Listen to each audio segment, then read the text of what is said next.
गई इंदिये सुकाळे जोगे वेदे कसाय नाणेय संजम दंसन लेसा भविया संमत सन्नी आहारे गुणजीवा पज्जती पाना सन्नाय मग्गणा ओय उव ओगो वियकमसो विसम तुपरुवणा भणिया झाणाविय पज्जाविय जाय कुलकोडी संजू आसव्वे गहनादियेण भणिया कमेण 24 ठाणाणी अंतिम शासनायक 1008 भगवान महावीर स्वामी की जय। द्वादशांग श्रुत देवी की जय। स्वाध्याय कक्ष संपेपर्यंत आपण सर्वांना चतुर्विध आहाराचा त्याग असणार आहे। 24 ठाण चर्चा आपण बघतो आहे आणि गुणस्थान वर्णन आमचं सुरू आहे। गुणस्थानामध्ये 6वं गुणस्थान प्रमत्त विरत गुणस्थान, मुनींच्या जीवनामध्ये असलेलं हे गुणस्थान। मुनींच्या जीवनात संज्वलन कषायाच्या तीव्र उदयामध्ये असणारा जो शुभोपयोग रूप प्रवृत्ती, त्या अनुषंगाने जीवाचं जे चित्रला चरण चारित्र असतं त्या गुणस्थानाला प्रमत्त संयत गुणस्थान म्हटलेले आहे। या गुणस्थानामध्ये व्यक्त किंवा अव्यक्त अशा दोनही रूपाचा प्रमाद असू शकतो। हा प्रमाद कधी बुद्धिगम्य आहे तर कधी अबुद्धिपूर्वक देखील असू शकतो। प्रमादाचं स्वरूप जाणता येणं कधी कधी अशक्य देखील असतं। अशा तऱ्हेची ही भूमिका आणि प्रमादाचे 15 भेद आपण बघितले मुख्यत्वे करून। पहिल्यांदा तर विकथा, कषाय, इंद्रिय, निद्रा आणि स्नेह याला गुणाकार केल्यानंतर आम्हाला टोटल प्रमादाचे उत्तर भेद प्राप्त झालेले होते 80। आणि आणखी या प्रमादाचा विस्तार करायचा असेल आणि आमची जीवनात कुठे कुठे चूक आहे, कुठे कुठे आम्ही प्रमाद जीवनात करतो, कुठे कुठे आम्ही सजगता ठेवत नाही, हे पाहायचं असेल तर 37,500 भेद आचार्यांनी सांगितले की अशा रीतीने तुझ्या मनात, वचनात, कायेत, कृतीत कोणत्या प्रकारची कथा तू करतो आहेस, या कथांच्या माध्यमातून, इंद्रिय स्नेह याच्या माध्यमातून, मनाच्या माध्यमातून, अनंतानुबंधी अप्रत्याख्यानावरण आदी कषायांच्या माध्यमातून हे जे 37,500 भेद तुझ्यात म्हणजे प्रमाद अवस्था आहे, याला तुला निष्कासित जीवनात करायचं आहे। तेव्हा कुठे तू अप्रमत्त भूमिकेमध्ये पोहोचशील। या दृष्टीने आम्ही 5 प्रकारच्या निद्रांमध्ये 5 प्रकार आम्ही बघत होतो आणि 5 प्रकारच्या निद्रेमध्ये निद्रा, प्रचला, निद्रा निद्रा, प्रचला प्रचला आणि स्त्यानक कृती हे 5 प्रकार निद्रेचे आपण बघतो आहे। याच्यामध्ये निद्रा तर मद, खेद, परिश्रम ज्या वेळेला होतात त्यावेळेला थोड्या फार प्रमाणामध्ये ते दूर करण्यासाठी जी थोडा वेळ झोप येते हिला निद्रा म्हटल्या जातं। निद्रेमध्ये वारंवार निद्रेमध्ये प्रवृत्ती दिसते। कितीही दुसऱ्यांनी हलवून जाग केलं तरी जागा आहे, पण आपली निद्रा खुलायची तयारी नाही। अशा प्रकारची परिस्थिती ही निद्रा आहे। आता प्रचला कशाला म्हणायचं तर जो शोक, श्रम, मद आदि के कारण उत्पन्न हुई है और जो बैठे हुए प्राणी के भी नेत्र मात्र की विक्रिया की सूचक है, ऐसी जो क्रिया आत्मा को चलायमान करती है वह प्रचला कहलाती है। कधी कधी सामायिकासाठी आम्ही बसलेला आहे आणि सामायिकामध्ये मन स्थिर करण्याचा उद्यम करतोय, काया स्थिर केलेली आहे, वचनानी वचन व्यापार सुरू आहे, मंत्र जपत आहो, पण कधी कधी एक क्षणाची अशी काही अवस्था येते की आम्हाला बसल्या जागी देखील डुलकी येते, आम्हाला समजत नाही, पण आमचे पलक झोपलेले असतात, म्हणजे पलक मिटतात आणि झोपेच्या निद्रेच्या अवस्थेत हा जीव जातो। अशा प्रकारची ही प्रचला अनेक वेळेला आम्हाला ही अनुभवात येते जेव्हा मन शांत झालेलं आहे आणि अशा प्रकारची कुठलाही टेन्शन फ्री अवस्था आहे आणि अशा वेळेला जर एखादा आध्यात्मिक प्रवचन आम्ही ऐकतो आहे जे डोईजड कदाचित वाटत असेल, अशा वेळी तर ही हमखास आम्हाला बसल्या बसल्या देखील ही प्रचला अनुभवता येते. अशी ही प्रचला निद्रेचा प्रकार आहे. प्रचला तर प्रचलाची परत परत प्रवृत्ती होणे, कितीही जागा राहण्याचा प्रयत्न केला तरीही अशा प्रकारची झपकी येत राहणं हे प्रचलामध्ये गेलं. आणि स्त्यानकृती जिसके निमित्त से स्वप्न में वीर्य विशेष का आविर्भाव होता है वह स्त्यानकृती है. किंवा काही काही जीवांना झोपेमध्ये गमन करण्याची सवय असते. झोपलेला आहे, डोळे मिटलेले आहे, पण सवयीने पाय बरोबर दाराकडे वळतात, दारही उघडल्या जातं आणि घराच्या बाहेर देखील ती व्यक्ती पडू शकते. अशा प्रकारची ही निद्रा खतरनाक निद्रा म्हटल्या जाते. स्त्यानकृती ही जर सवय कुणा जीवाला असेल तर त्याला तर त्या ठिकाणी कुलपामध्येच ठेवावं लागतं, कारण कोणत्या क्षणी ती व्यक्ती घराचा दरवाजा उघडून बाहेर पडेल आणि कुठेही निघून जाईल हे सांगता येत नाही. अशी ही निद्रा असते. या 5 तऱ्हेच्या निद्रा या गेलेल्या आहे प्रमादामध्ये. नंतर स्नेह प्रमाद किसे कहते हैं. स्पर्शनादि 5 इंद्रियों के विषय में स्वच्छंद रूप से प्रवृत्ति और स्नेह के वशीभूत होकर यह मेरा है, मैं इसका स्वामी हूँ इत्यादि दुराग्रह को स्नेह, प्रणय अथवा मोह कहते हैं. मोह याचा अर्थ ममत्व बुद्धी आणि प्रत्येक बाह्य वस्तूमध्ये जी मला आकर्षक वाटते, लुभावणी वाटते, या वस्तूमध्ये ही वस्तू माझ्या जवळ असावी किंवा ही माझी आहे म्हटलं हा स्नेहाचाच परिणाम आहे. आणि माझी असावी असं जरी अंतरंगामध्ये भावभासना वाटत असेल तरीही त्या वस्तूविषयीचा आकर्षणाचा भाव असल्यामुळे स्नेह त्या वस्तूमध्ये उत्पन्न झालेला आहे. आणि वास्तविकतः जर विचार केला तर परवस्तू कोणतीही जीवाची कधीही होऊ शकत नाही, हे अंतिम सत्य या ठिकाणी स्वीकारलेलं नाही. मुनींच्या जीवनात तर असं म्हटलं जातं की परमाणू एवढ्या परद्रव्यावर देखील ममत्व भाव जीवनात असेल तर त्यांचं मुनिव्रत त्या ठिकाणी अबाधित राहू शकत नाही. सर्व परमाणू एवढ्या परद्रव्यांना देखील श्रद्धेच्या अपेक्षेने आणि चारित्र्याच्या अपेक्षेने ते स्वतःपासून पृथक मांडतात. तर असा हा प्रकारचा प्रमाद जीवनात स्नेह नावाचा किंवा मोह नावाचा प्रमाद जीवनात आहे. आणि ममत्व भाव होना, हसी की तीव्रता होना स्नेह प्रमाद है. आणि कधी कधी आपण हसी मजाक मध्ये देखील एखाद्या वेळेला खोटं बोलून जातो किंवा आमचं सावधानता राहत नाही. आमची जी सावधानता राहत नाही हा प्रमादामध्ये गेलेला प्रकार आहे. अशा तऱ्हेने हे प्रमादाचे भेद आम्ही बघितलेले आहे. छठे गुणस्थान में प्रमाद किस कारण उत्पन्न होता है. प्रमादाचं अंतरंग कारण काय आहे याचा जर आम्ही विचार केला तर संज्वलन कषाय एवं नो कषाय इन 13 कषयों के तीव्र उदय से छठे गुणस्थान में प्रमाद उत्पन्न होता है. 6 पासून आता संज्वलन कषायाचाच उदय आहे आणि 9 नो कषायाचा उदय आहे. म्हणजे 13 कषायांचा उदय त्या ठिकाणी आहे. पण ज्या वेळेला हा उदय तीव्र असतो त्यावेळेला जीवनात प्रमाद उत्पन्न होतो आणि हाच उदय मंद झाला की त्याची भूमिका शुद्धोपयोगाची असते. अप्रमत्त दशा तिथे विद्यमान असते. म्हणजे संज्वलनच्या तीव्र उदयात हे अंतरंग निमित्त कारण या ठिकाणी आहे. छठे गुणस्थान को किस किस नाम से कहा जाता है.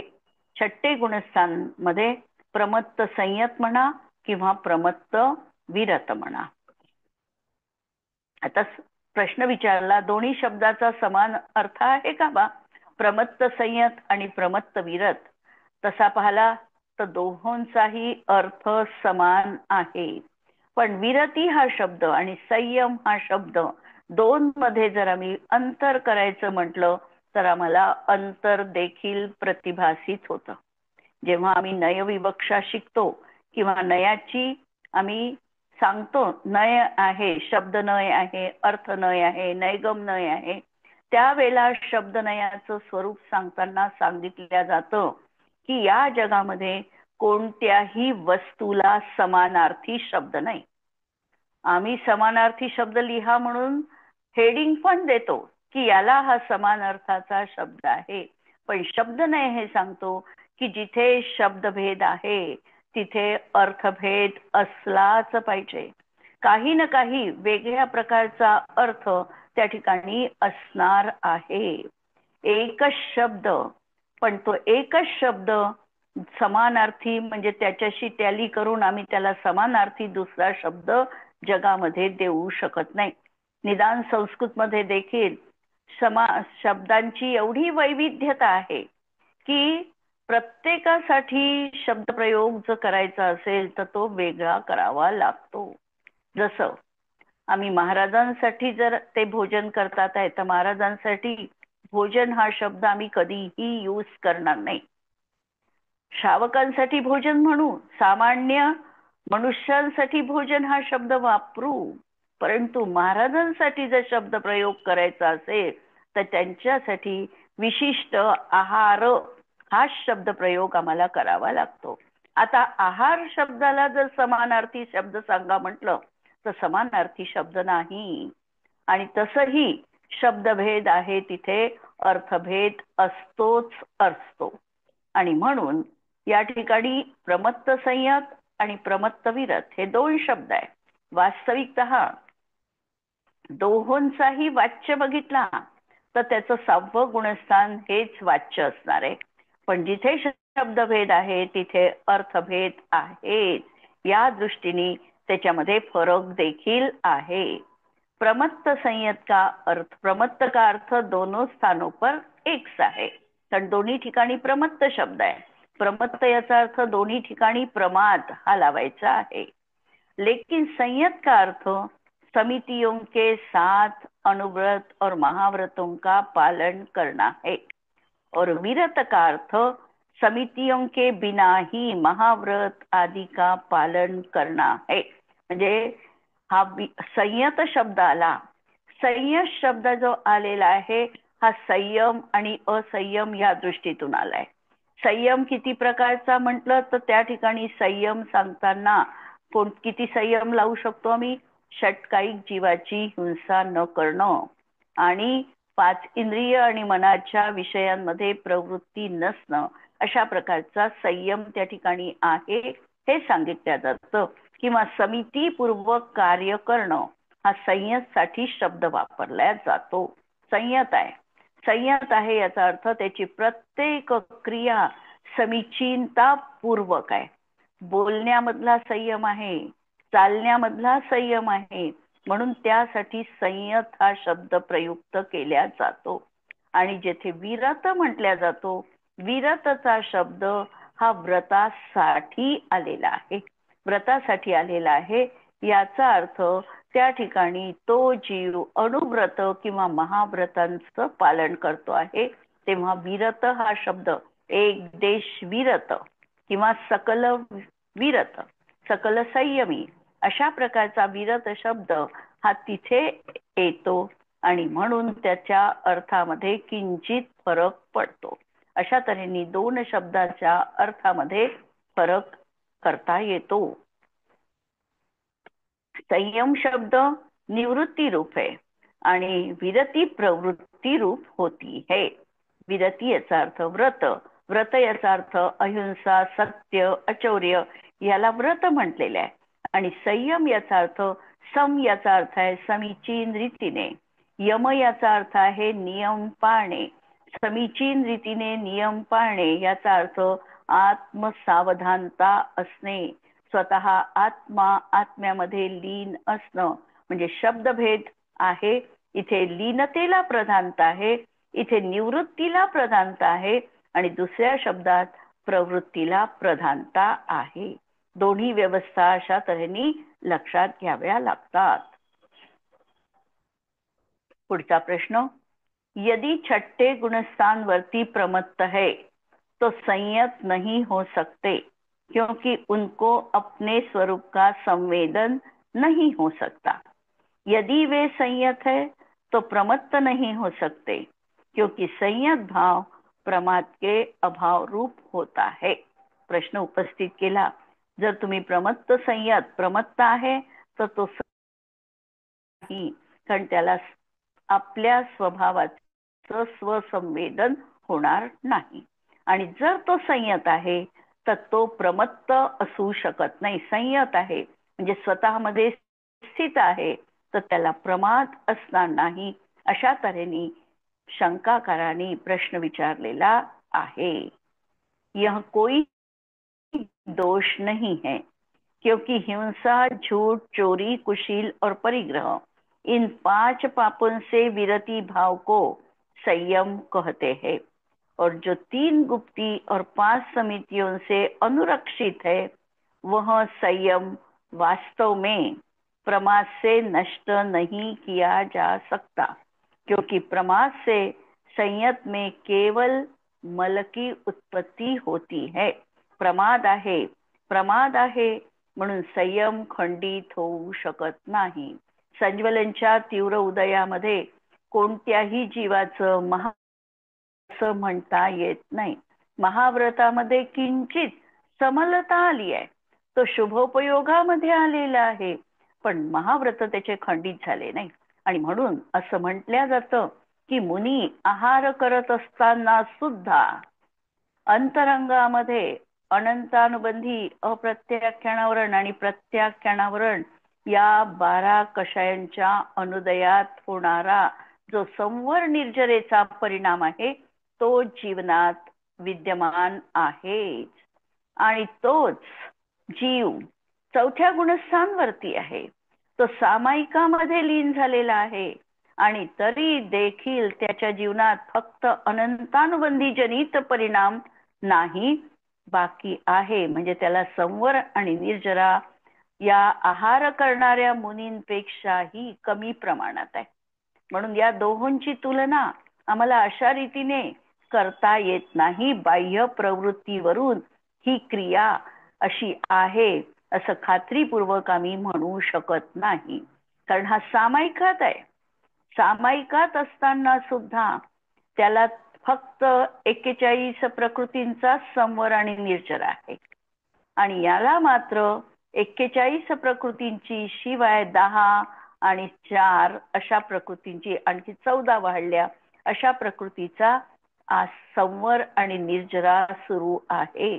म्हणून आहार करत असताना सुद्धा मुनींना 12 कषायांच्या अनुदयात होणारा संवर निर्जरेचा परिणाम विद्यमान आहे. अशा तऱ्हेने प्रमादामध्ये प्रमाद आहे म्हणून कुठे मुनीपणामध्ये न्यूनता आली असं नाही. फक्त किंचित त्या ठिकाणी 7व्या गुणस्थान सारखी शुद्धता नाही, एवढं आपल्याला लक्षात घ्यायचं आहे. यावर कुणाला काही प्रश्न आहे इथपर्यंतच्या भागावर?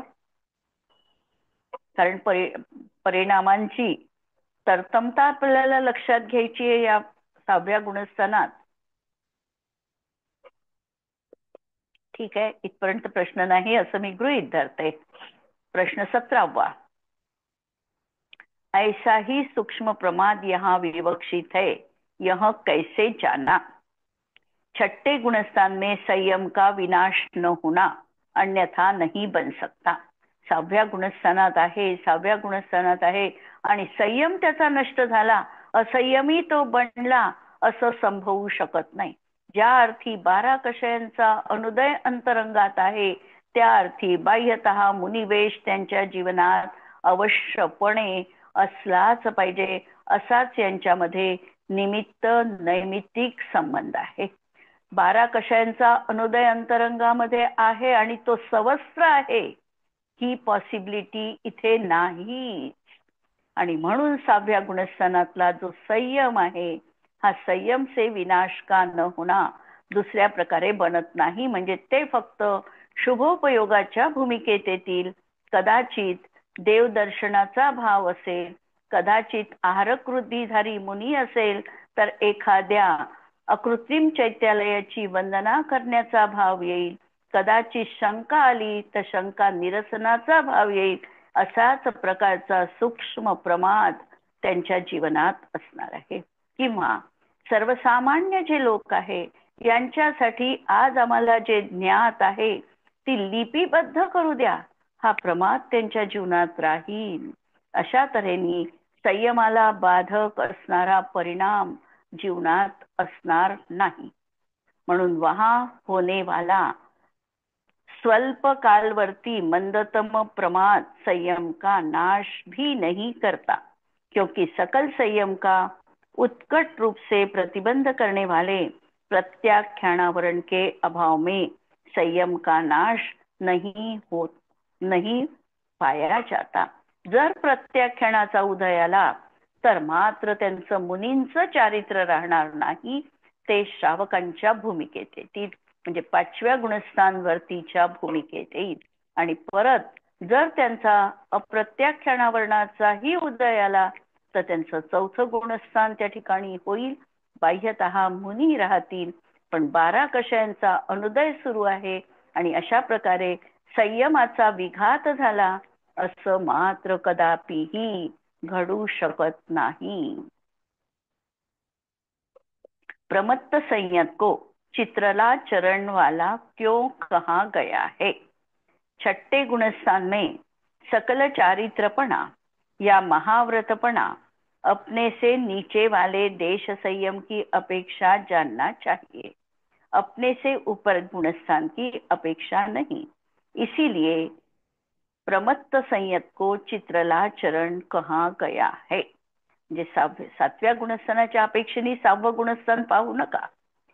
5व्या गुणस्थानाच्या अपेक्षेने इकडे जर आम्ही देश संयमाच्या अपेक्षेने जर आम्ही प्रमत्त संयत गुणस्थानकडे बघितलं तर या प्रमत्त संयत गुणस्थानामध्ये नाना प्रकारचे असे चित्र विचित्र म्हणजे बहुविध प्रकारचे चित्र विचित्र. आपण मराठीत जसा अर्थ लावतो विचित्र तसा नाही, नानाविध प्रकारचे परिणाम दिसतात. आणि म्हणून हे गुणस्थान असं चित्रला चरण, चित्र लाती, चित्रम लाती अशा प्रकारची याची व्युत्पत्ती आहे. आणि अशा तऱ्हेने हे गुणस्थान त्या ठिकाणी चित्रला चरण म्हटल्या जातं. 6ठे गुणस्थान में कितने योग होते हैं? आता या प्रश्नाचं उत्तर आपल्याला द्यायचं आहे. 6व्या गुणस्थानामध्ये किती योग असतात? तसेही आपण लावलेले आहे चार्ट मध्ये. 6व्या गुणस्थानात योग किती असतात? तर 6व्या गुणस्थानामध्ये 4 मनाचे, 4 वचनाचे आणि 1 औदारिक का योग अशा तऱ्हेचे 9 योग सामान्य राहतील. आणि जर त्यामध्ये आहारक द्विकवाले मुनी असतील तर मात्र त्यांना 2 योग आपल्याला वाढवावे लागतील, औदारिक आणि औदारिक मिश्र. म्हणून त्या अपेक्षेने त्यांचे 11 योग बनू शकतात. 2 विवक्षा लावावी लागतात. एक सामान्य 6व्या गुणस्थानवरती मुनी आहे, मुनींच्या अपेक्षेने जर बघितलं तर त्यांना 1 औदारिक काय योग तेवढाच राहील, 4 मनाचे आणि 4 वचनाचे. पण असे जर मुनी असतील की ज्यांना आहारक द्विकचा ते उपयोग करतात आहे 6व्या गुणस्थानात, तर त्यावेळेला त्यांना हे 2 योग आणखी वाढवावे लागतील आणि 11 योग त्या ठिकाणी त्यांचे होऊ शकतील. म्हणून 6ठे गुणस्थान में 9 योग अथवा 11 योग होते हैं. 4 मनाचे, 4 वचनाचे आणि 1 औदारिक, हे तर 9 झाले सामान्य से. और जिनके आहारक द्विक नहीं होता ऐसे मनपर्य ज्ञान, परिहार विशुद्धि, संयमधारी आदि मुनिराज के ये होते हैं. आणि जिनके आहारक द्विक का योग होते हैं उन्हें 11 योग होते हैं. पुढचा प्रश्न. 6ठे गुणस्थानवरती सात प्राणो वालों कितनी कषाये नाही होती. आता या प्रश्नामध्ये एक रहस्य दडलेलं आहे की 6व्या गुणस्थानवरती 7 प्राण कुणाला असू शकतात. पहिल्यांदा तर हा प्रश्न पाहायचा आहे आणि अशा जीवाला मग कषाय किती राहतील हा प्रश्न पाहायचा आहे. पहिल्यांदा 7 प्राण 6व्या गुणस्थानमध्ये कोणत्या जीवाला असू शकतात? आहारक मिश्र ज्याचं गुण हे आहे आहार, शरीर हा, त्याला. शरीर, आहारक शरीर ज्याचं होणार आहे त्याला 7 प्राण राहतील. आणि असे 7 प्राणवाले जे राहतील त्यांना आता कषाय किती राहतील?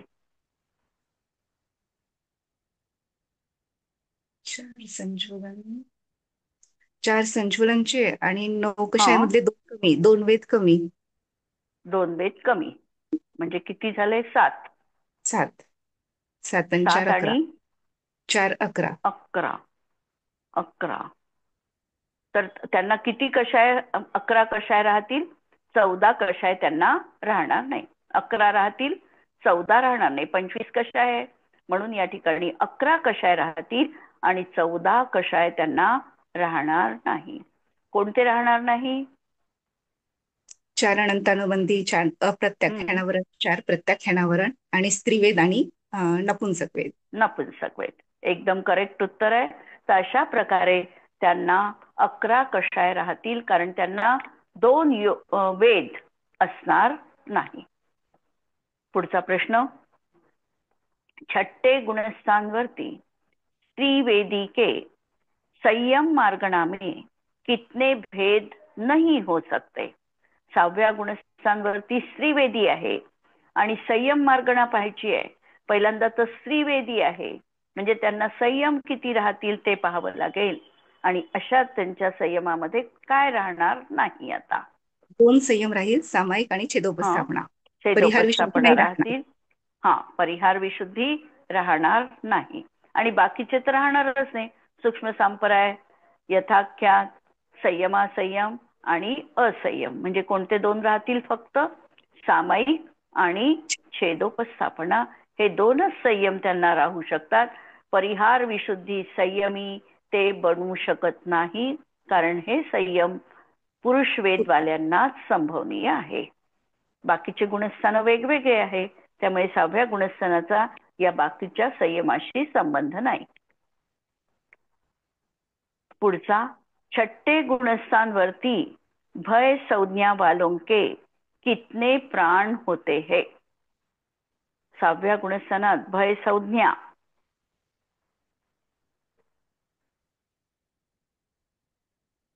नॉर्मल मध्ये 6व्या 10. गुणस्थानात 4ही संज्ञा विद्यमान आहे त्यामुळे त्यांना 4ही संज्ञा आहेतच. भय पण संज्ञा त्यांना आहे आणि 6व्या गुणस्थानात नॉर्मल जर आपण पाहिलं, सामान्य अपेक्षेने पाहिलं तर त्या जीवांना 10 प्राण असतातच म्हणून त्यांना 10 प्राण आहे. किंवा मग आता 6व्या गुणस्थानात भय संज्ञा पण आहेच आणि तो आहारक मिष्टवाला असेल तर त्याला 7 प्राण राहतील म्हणून 10 आणि 7 अशा प्रकारे प्राण त्या ठिकाणी त्यांना राहील. 6ठे गुणस्थान में आश्रव के ऐसे कौन से प्रत्यय है जो और अन्य कहीं नहीं पाए जाते? हा तर प्रश्न अगदी इझी आहे. 6व्या गुणस्थानात आश्रवाचे असे कोणते प्रत्यय आहे की जे फक्त 6व्या गुणस्थानात असतात, बाकीच्या कोणत्याही गुणस्थानात असत नाही?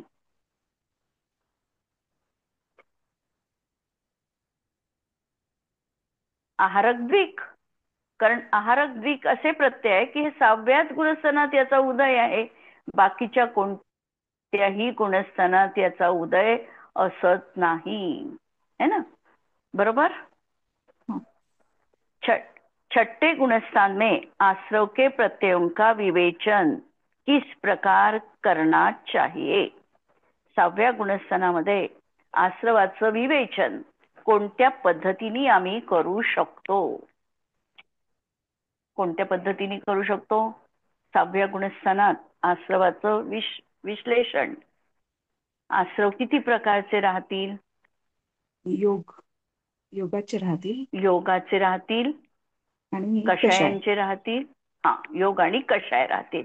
म्हणून आम्ही पहिल्यांदा तर विश्लेषण 6व्या गुणस्थानामध्ये सामान्य अपेक्षेने जर पाहिलं तर त्या ठिकाणी 4 संज्वलन, 9 नो कषाय आणि सामान्य अपेक्षेने 9 योग. सामान्य अपेक्षेने 9 योग. थोडं वैशिष्ट्यपूर्ण पाहिलं तर 4 कषाय, 7 नो कषाय आणि 11 योग. जर 11 योग आणि म्हणजे प्रत्यय लावले या ठिकाणी हेच लागतात, पण फक्त प्रत्यय लावताना 24 वाला, 23 वाला, नंतर 20 वाला आणि 11 वाला. तर 24 मध्ये 4 कषाय संज्वलनचे, 9 नो कषाय आणि 11 योग लावले. तरी हे कॉम्बिनेशन तसं बसत नाही. दुसऱ्या पद्धतीने लावलं तर 4 कषाय, 9 नो कषाय आणि 9 योग हे कॉम्बिनेशन करेक्ट आहे. नंतरच्या अपेक्षेने लावलं तर 4 कषाय, 7 नो कषाय आणि 9 योग, पुरुषवेद आणि नपुंसक वेद सोडून. आणि ते 12 लावले तर 4 कषाय, 7 योग आणि एकच योग लावला. 7 नो कषाय आणि एकच योग लावला. आहारक किंवा आहारक मिश्र म्हणजे एका समयामधला पाहिला कि त्यामुळे त्यांनी आहारक लावला किंवा आहारक मिश्र एकच योग लावला. अशा तऱ्हेने हे कॉम्बिनेशन घटित होतं. 4 मनाचे आणि 4 वचनाचे आहेतच. अशा प्रकारे इथपर्यंत आपण अन्य भेद पाहिले. आश्रव के उपर्युक्त 20 प्रत्यय किन किन जीवों के होते हैं. 20 प्रत्यय कुणाकुणाचे होतात. जे लावलं 4 कषाय, 9 नो कषाय आणि 9 नाही 4 कषाय, 7 नो कषाय आणि 9 योग हे जे लावलेले आहे हे मनपर्यय ज्ञानीच्या अपेक्षेने, की ज्यांना मनपर्यय ज्ञान आहे त्यांना परत 2 वेद नाही आणि म्हणून त्यांचे 20 प्रत्यय लागले. 4 कषाय, 7 नो कषाय आणि 9 योग. आणि दुसरं लागलं परिहार विशुद्धी वाल्यांना पण अशाच प्रकारचे 20 लागले. किंवा तीर्थंकर भगवान जब 6ठे 7वें गुणस्थान में होते हैं, कारण तीर्थंकरांना देखील एक पुरुष वेदच असतो, त्यांचा भाववेद पण त्यांचा पुरुष वेदच असतो आणि म्हणून तीर्थंकरांना 6व्या आणि 7व्या गुणस्थानात हे 20 प्रत्यय राहतील. आणि चक्रवर्ती तथा बलभद्र जब मुनी बन जाते हैं आणि त्यांना देखील भाववेद आणि द्रव्यवेद समान असतो म्हणून ते देखील पुरुषवेदी असतात. तीर्थंकर प्रकृति बंध वालों के यद्यपि आहारक द्विक की क्षमता होती है, लेकिन मेरे विचारों से उनके आहारक द्विक का योग नहीं होता, क्योंकि जब उनको देखकर मुनिराज की शंका का समाधान हो जाता है, वे कभी किसी को नमस्कार नहीं करते, तो उन्हें मुनि बनने के बाद कोई शंका कैसे उत्पन्न हो सकती है, या किसी क्षेत्र आदि की वंदना का विकल्प कैसे उत्पन्न हो सकता है. इसीलिए 6ठे गुणस्थान में आश्रव के उनके 20 प्रत्यय कहे गए हैं. आणि चक्रवर्ती बलभद्र आदि जिनके आहारक वृद्धि नहीं होती उनकी अपेक्षा भी 20 प्रत्यय बन जाते हैं. आश्रव आहारक आणि आहारक मिश्र काय योग में तीर्थंकर प्रकृति के बंध का जघन्य काल एक समय कहा है. आहारक आणि आहारक मिश्र काय योगात तीर्थंकर प्रकृतीचा बंधाचा जघन्य काळ एक समय सांगितलेला आहे.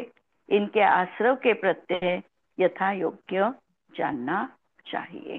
तशा प्रकारे तीर्थंकरांना विशेष त्याने सांगितलं की त्यांना पुरुष वेदच असतो, द्रव्यवेद भाववेद समान असतो, त्यामुळे त्यांना 20 आश्रवाचे प्रत्यय राहतात.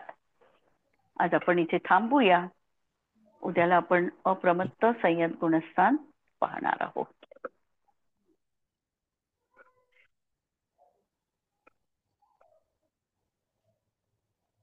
त्याद्वादनय षट्द्रव्य गुण पर्याय और प्रमाण का जड़ कर्म चेतन बंध का अरु कर्म के अवसान का कह कर स्वरूप यथार्थ जग का जो किया उपकार है उसके लिए जिन वाणी माँ को वंदना शत बार है वंदना शत बार है।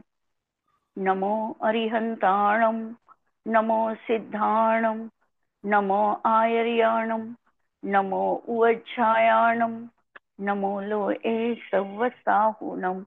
सर्वांना जय जिनेंद्र।